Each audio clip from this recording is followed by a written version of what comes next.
नमस्कार, राष्ट्र की बात के साथ मैं हूं मानक गुप्ता। राष्ट्र की बात में आज एक बार फिर से बात होगी किसान आंदोलन की। केंद्र सरकार के नए कृषि कानूनों के खिलाफ किसानों का आंदोलन आज 23वें दिन भी जारी है। दिल्ली के तमाम बॉर्डर्स पर आज भी किसान डटे हुए हैं। इस बीच नए कृषि कानून को लेकर किसानों को समझाने के लिए प्रधानमंत्री मोदी अब फ्रंट फुट पर आ गए हैं। एमपी के रायसेन में किसान महासम्मेलन को संबोधित करते हुए पीएम मोदी ने न सिर्फ नए कृषि कानून के फायदे गिनाए बल्कि विपक्ष पर करारा हमला किया। प्रधानमंत्री ने कहा, किसानों के हित के लिए बनाए गए ये कानून रातों रात नहीं लाए गए हैं, बल्कि इस पर किसानों, राज्य सरकारों और विशेषज्ञों से बरसों चर्चा हुई है। साथ ही पीएम ने कहा, विपक्ष किसानों के कंधे पर बंदूक रखकर चला रहा है। विपक्ष पर हमलावर पीएम मोदी ने कहा, जो लोग आज आंसू बहा रहे हैं उन्होंने 8 साल तक स्वामीनाथन रिपोर्ट को दबाए रखा। आज विरोधियों को इस बात की तकलीफ है कि मोदी ने ऐसा कैसे कर दिया।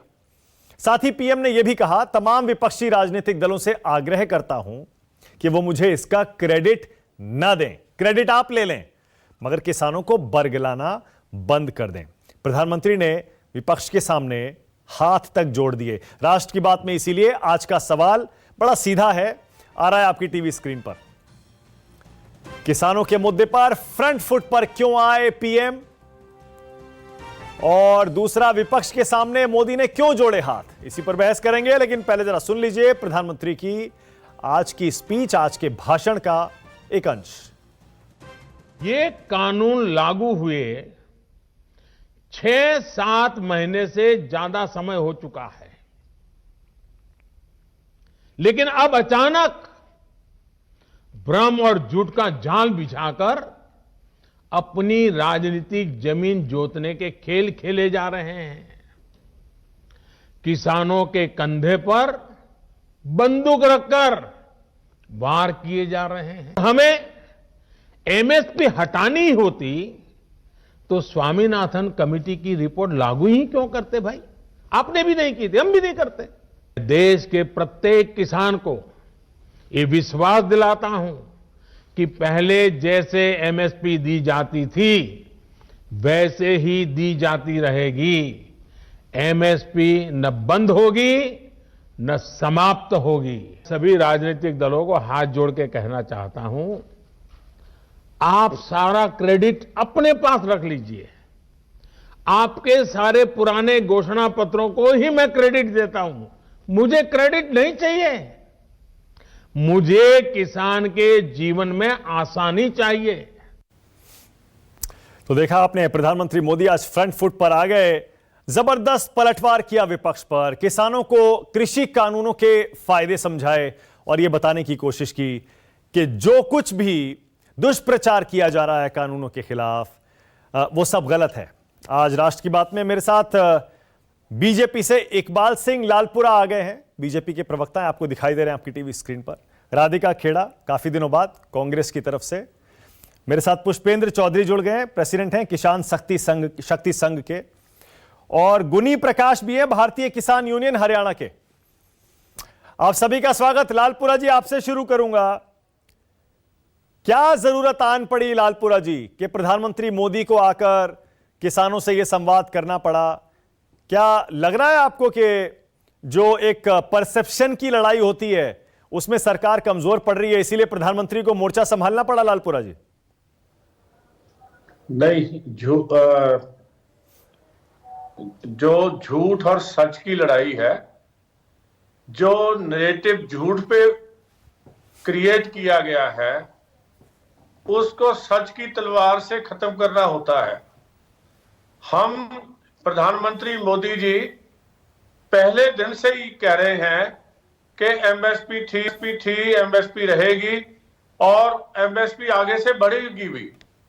और ये आज नया बयान नहीं है, लेकिन अब जो बात बार बार ये झूठ फैला के की जा रही है पिछले 3-4 महीनों से, उसके सामने आके प्रधानमंत्री जी खड़े हुए हैं कि अब बोलिए इस पे कौन सा झूठ है। यही चैलेंज हम इनको करते हैं।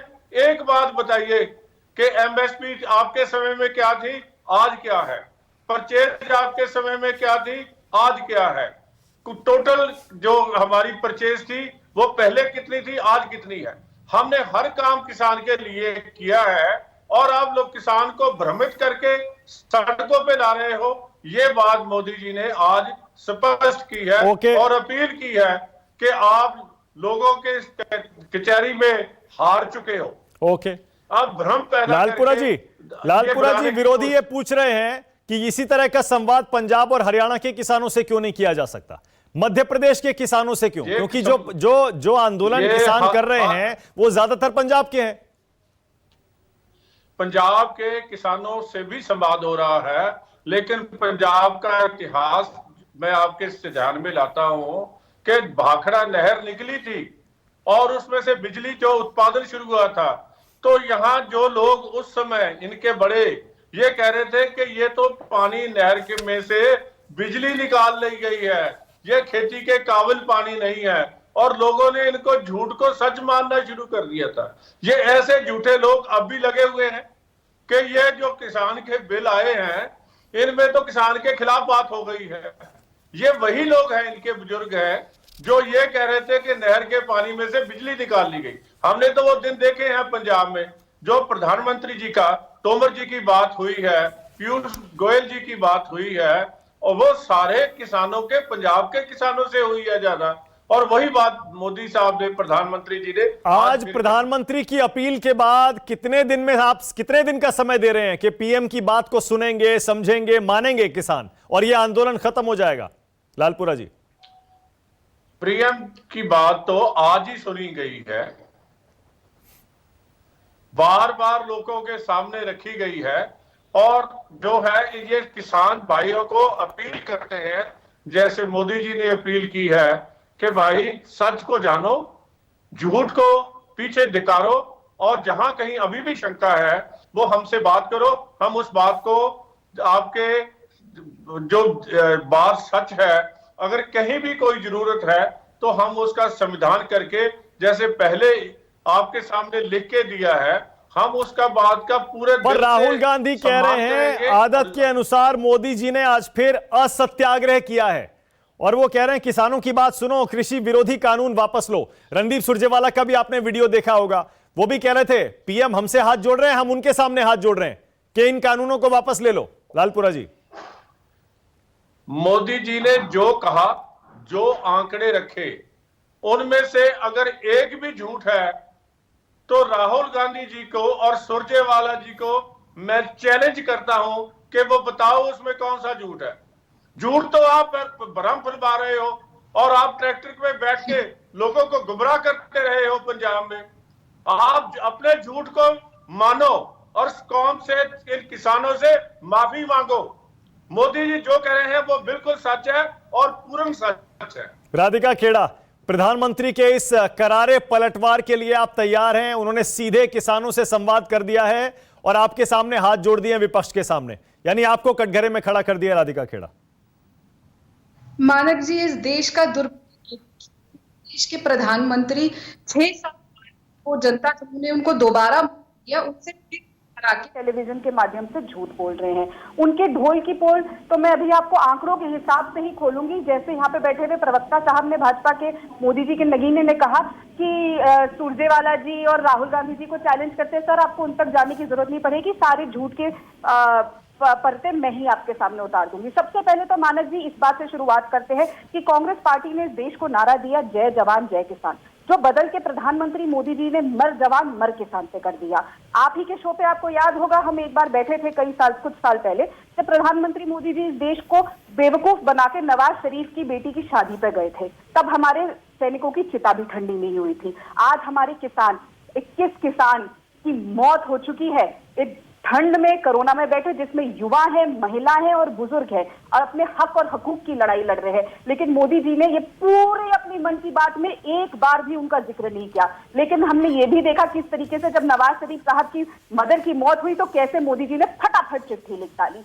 अपने घर में जो हो रहा है उसकी उनको चिंता नहीं है, लेकिन पाकिस्तान जो बार बार बर्बरता करती है हमारे साथ, उनकी बड़ी चिंता है। अब बात करते हैं मध्य प्रदेश से ही। मध्य प्रदेश से शुरुआत इसलिए करेंगे क्योंकि मोदी जी आज किसानों को वहीं से संबोधित कर रहे थे, बड़ी बड़ी बातें कर रहे थे, कह रहे थे कि एपीएमसी नहीं हट रहा, बड़ी बड़ी ये भी बातें कर रहे थे कि कोई मंडी नहीं हुई बंद, लेकिन देश की जनता को बरगलाने का एक भी मौका उन्होंने नहीं छोड़ा। उन्होंने देश की जनता को ये नहीं बताया, और ये मेरे आंकड़े नहीं है, ये एक अखबार में आई रिपोर्ट है जिसके मुताबिक जो मध्य प्रदेश में टोटल 269 सरकारी मंडियां हैं, उसमें से ये कानून आने के बाद 47 मंडियां कंप्लीटली बंद हो चुकी है। और ये फिर मैं बोलूंगी, ये मेरे आंकड़े नहीं है, ये ऑन रिकॉर्ड आंकड़े हैं जो आए हैं। अब मोदी जी कहते हैं कि दाल हमारे समय में बाहर से आती थी, आज वो भूल गए कि कितने हजार मेट्रिक टन दाल उन्होंने भी अभी मंगवाई है। वो ये भी भूल गए किस तरीके से मक्का के किसानों की पीठ पर छुरा उन्होंने भोंका है, किस तरीके से मक्का के इंपोर्ट के ऊपर 50% से ज्यादा ड्यूटी कम कर दी गई ताकि बाहर से मक्का सस्ता आ सके,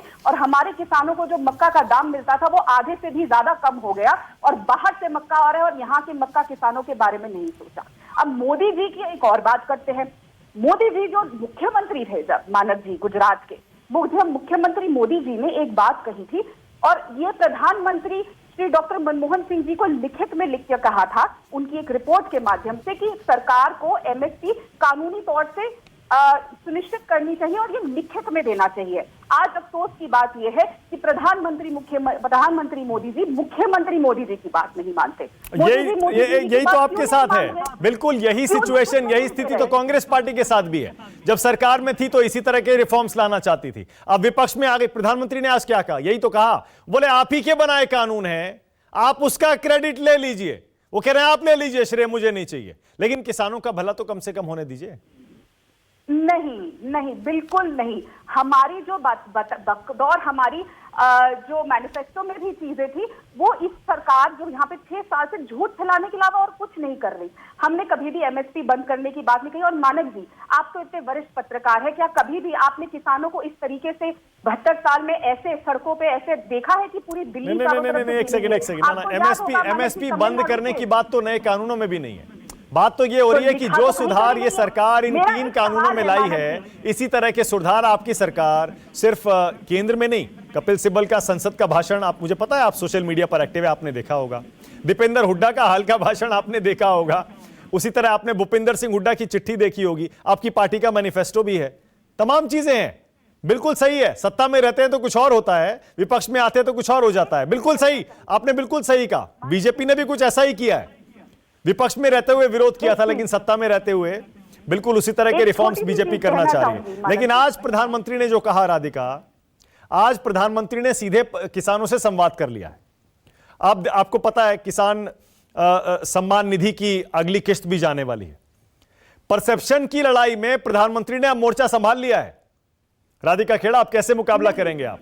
नहीं मानव जी, झूठ बोलना परसेप्शन का मोर्चा संभालना नहीं होता। मोदी जी ने कहा कि हमने कभी भी किसानों का कर्ज माफ नहीं किया। वो ये भूल जाते हैं कि अरुण जेटली साहब ने खुद स्वयं उन्होंने संसद में कहा था कि हम किसानों का कर्ज माफ नहीं करेंगे। और मैं एक बात बोलूंगी, अगर मोदी जी आज जो बड़े नौटंकी करके, बहुत ड्रामे कर करके तालियां बजा रहे थे और सुबह कंटिन्यूसली 50 मिनट के भाषण में कांग्रेस को कोस रहे थे, हम कहते हैं सर कोसिए, जितना कोसना है कांग्रेस को कोसिए, लेकिन किसानों के साथ न्याय करिए। अगर आप कहते हैं कि एमएसपी नहीं हट रहा तो उसे लिखित तौर में एक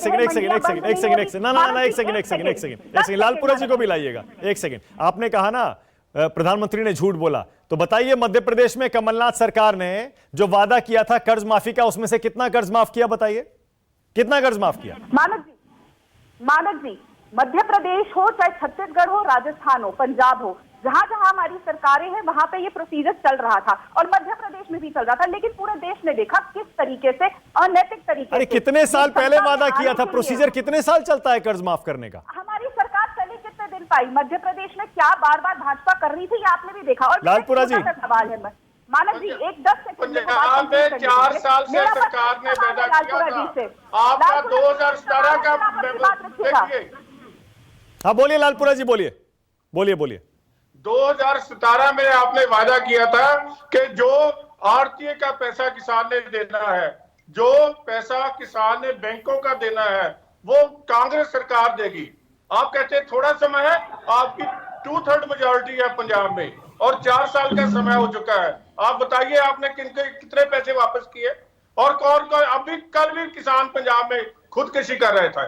आप झूठ को सच बनाने की, ये देखो आज अखबार में इश्तिहार लगा है कि 2005 में जो है ये अडानी ने रिस्टोर की परमिशन गवर्नमेंट ऑफ इंडिया, जिसमें सरदार मनमोहन सिंह प्राइम मिनिस्टर थे, उनसे ली है। और पंजाब में भी यही कैप्टन अमरिंदर सिंह उस समय चीफ मिनिस्टर थे। ये केवल एफसीआई का सामान स्टोर करने के लिए इनके गोडाउन बने हैं। आप कहते हैं कि सरकार अडानी अडवाणी की उनकी मदद कर रही है, ये तो आप कर रहे हैं। आपने किया है, आपने किया, देखिए आप क्या करते हो। और दूसरी बात, जो पंजाब का एक एक दाना खरीदा गया और पिछले साल जितनी मंडियां थी उसमें से कम 70 मंडियां और नई 70 से 100 तक नई मंडी पंजाब में खुली है इस बार पैडी खरीदने के लिए। आप अपने चीफ मिनिस्टर से चेक करिए, अगर ये बात सच ना हो तो मैं राजनीति छोड़ दूंगा, अगर नहीं तो आपके चीफ मिनिस्टर को रिजाइन करना चाहिए। अच्छा, एक सेकंड लालपुरा जी, एक सेकंड रुकिएगा। दोनों किसान नेता बोलना चाह रहे हैं, दोनों बोलना चाह रहे हैं। पहले पुष्पेंद्र जी आपके पास आ रहा हूं, बोलिए पुष्पेंद्र जी, प्रधानमंत्री के आज के भाषण के बाद आपको क्या लगा? क्योंकि ये तो साफ है ये कानून वापस नहीं होने वाले हैं। प्रधानमंत्री की अपील, जो कुछ उन्होंने, वो कह रहे हैं दुष्प्रचार चल रहा था उसको हटाने की, मिटाने की कोशिश की है, कुछ असर होगा इसका? देखिए, जो एमएसपी के बारे में आदरणीय प्रधानमंत्री जी ने बात रखी है मानक जी, उस बात को बिल्कुल पूरी तरीके से किसान पहले ही समझ चुका है, उसको बार बार रिपीट करने का कोई लाभ नहीं है कि एमएसपी की एग्जिस्टिंग व्यवस्था जारी रहेगी। मेन मुद्दा यह था कि इन कृषि सुधारों में, कृषि कानूनों में एमएसपी प्राइवेट सेक्टर पे भी लागू की जाए, इस विषय में कोई चर्चा लालपुरा जी भी नहीं करेंगे, प्रोग्राम खत्म हो जाएगा, और प्रधानमंत्री जी ने भी नहीं किया अभी तक। दूसरी बात पे मैं आता हूं कि मैंने 5 सूत्री एक इस सारे जो किसानों की कष्ट है और आंदोलन है इसके हल के लिए रखे हैं, उसको मैं दोबारा आपके चैनल के माध्यम से भी रख देता हूं। इनको अब ये करना चाहिए, नंबर 1 के किसान अड़े हुए कि भाई बिल रिपील करो, खारिज करो, ये कह रहे हैं हम खारिज नहीं करेंगे। तो एक बीच का रास्ता ये हो सकता है कि जो सुप्रीम कोर्ट ने कहा है कि भाई जब तक जो है ये आप इस पे एक कमेटी बना के जांच करें, आप तब तक के लिए इन बिलों को जो है सस्पेंड कर सकते हैं, ये स्टे कर सकते हैं, पहली चीज। हाँ। दूसरा, किसानों की दुर्दशा को देखते हुए हमने 4-5 चीजें और बताई है कि नंबर 1, पीएम किसान योजना जो ये कह रहे हैं अगली किस्त आ रही है, इसमें 6,000 की जगह 24,000 रुपए दिए जाए। जैसे छत्तीसगढ़ में आपको पता शायद है या नहीं, 30,000 रुपए दे रही है सरकार।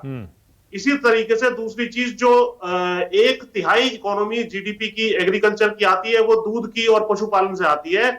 हमने ये कहा है कि दूध के जो रेट हैं उन पे भी जो है निजी क्षेत्र पर अमूल के रेट, जो किसानों की अपनी संस्था है उस रेट पे परचेज करती है, उस रेट को जो है उसके ऊपर लागू किया जाए। और इन कानूनों को जो है आगे के लिए इस तरीके से फॉर्मेट किया जाए कि जो भी शक शुबा है वो सारे के सारे इसमें से दूर किए जाए। तो अगर ये पुष्पेंद्र जी, गुनी प्रकाश भी बोलना चाह रहे हैं, लेकिन मैं छोटा सा सवाल ये पूछ रहा हूं आपसे। जब से ये कानून आए हैं, इन कानूनों से जुड़ी मांगे तो आपकी हर कोई सुन रहा है, समझ रहा है, डर है, आशंकाएं ठीक है, लेकिन आपने तो तमाम नई डिमांड्स खड़ी कर दी अब, जिनका इन कानूनों से कोई लेना देना ही नहीं है। तमाम तरह की नई डिमांड्स आ गई, जैसे अभी आप बता रहे थे 3-4 मांगे आपने कर दी। इन कानूनों से इन डिमांड्स का क्या लेना देना? इस आंदोलन की आड़ में आप पुरानी डिमांड्स ऐसी ला रहे हैं जिनकी चर्चा ही नहीं हुई कभी जी। कानूनों से कोई लेना देना ही नहीं है। नहीं, जब ये नए कानून ला सकते हैं तो हम लोग अपनी पुरानी डिमांड क्यों नहीं रख सकते? हाँ। ये डिमांड तो बहुत लंबे समय से चले आ रही है। जिस प्रकार ये कह रहे हैं कि लंबे समय से जरूरत थी रिफॉर्म्स। नहीं, मैं ये बात आपसे इसलिए कर रहा हूं, सुनिए ना, क्योंकि आरोप ये लग रहा है कि विपक्ष किसानों को भड़का रहा है, किसानों को बरगला रहा है, और इसीलिए ये बस किसी भी तरह ये आंदोलन चलना चाहिए। इस आंदोलन को खत्म नहीं होने देना चाहता विपक्ष और कुछ किसान नेता। मैं इसीलिए कह रहा हूं, ये आरोप आप पर भी है और उन किसान नेताओं पर है जो इन कृषि कानूनों से हटकर भी नई नई डिमांड्स ला रहे हैं किसानों की। अरे मानक जी, मुझे बोलने तो दीजिए। और अब जो स्वामीनाथन आयोग के विषय में भी आदरणीय प्रधानमंत्री जी ने कहा, स्वामीनाथन आयोग में C2 लागत, जो संपूर्ण लागत होती है कृषि लागत मूल्य आयोग के अनुसार, उसका 1.5 गुना देने का वायदा था, वो नहीं दिया गया है। A2 + FL का दिया गया है, वो भी 5 साल बीतने के बाद 2019 वाले सेशन में दिया गया है। तो संपूर्ण तरीके से जो है वायदे पूरे नहीं किए गए हैं इसी वजह से। और इन्होंने जो भी बातें कही उसके अनुसार कृषि की विकास दर इनके कार्यकाल में लगभग 3% रही है, उससे पहले 10 साल में 4% रही थी। ओके, गुनी जी। प्रकाश, आप तो इन कानूनों के समर्थन में हैं। अब प्रधानमंत्री ने आज जो कहा, क्या उससे आंदोलन खत्म करने में मदद मिलेगी आपके हिसाब से? मानव जी, सबसे पहले जो आंदोलन में किसान मारे गए उनको श्रद्धांजलि देते हुए हमारा कहना है कि 1993 से लेके शरद जोशी और भूपेंद्र सिंह मान की अगुवाई में कृषि सुधार के लिए हमने मांगे रखी थी, जिसमें मंडी तंत्र की जो लूट है उसके खिलाफ लगातार आंदोलन करते रहे। चंडीगढ़ में 2008 में, जिसमें उस समय हमने कहा था कि इनको, उसमें लगभग डॉक्टर मनमोहन सिंह जी उन पे सहमत थे।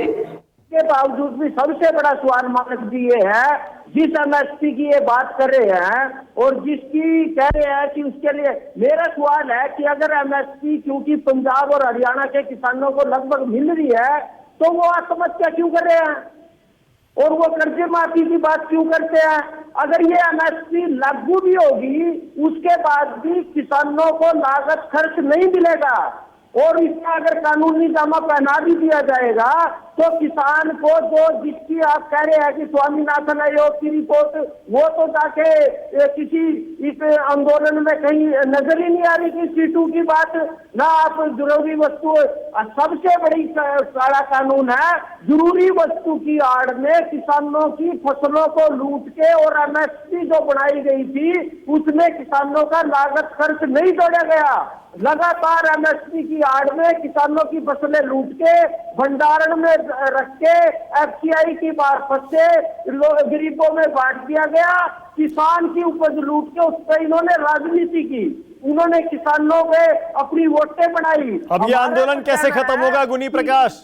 ये आंदोलन खत्म कैसे होगा? नहीं, आंदोलन इसलिए नहीं खत्म होगा क्योंकि लाल झंडे वाले इस आंदोलन में आगे, कुछ ऐसे आदमी आगे जो इसके लिए संसद और मंडे की, मेरा खुद पुंडरी, हमारा ये हरियाणा का नेता है गुरनाम सिंह, उसने विधानसभा और लोकसभा का चुनाव लड़ा, और ये हमारे राज्यपाल साहब है, उनके 2 सेलर और उनके आर्ट की दुकान है, इसमें तो आरती, लाल झंडा और दूसरे, अब किसान मुद्दे लिए, अब तो राजनीति होगी, राजनीति के लिए लड़ाई लड़ी जा रही है। अच्छा, तो ये 3 कानून है ना, इसीलिए 3 कानून से काले कानून लिया, आजादी का रास्ता निकलेगा। ओके, इसीलिए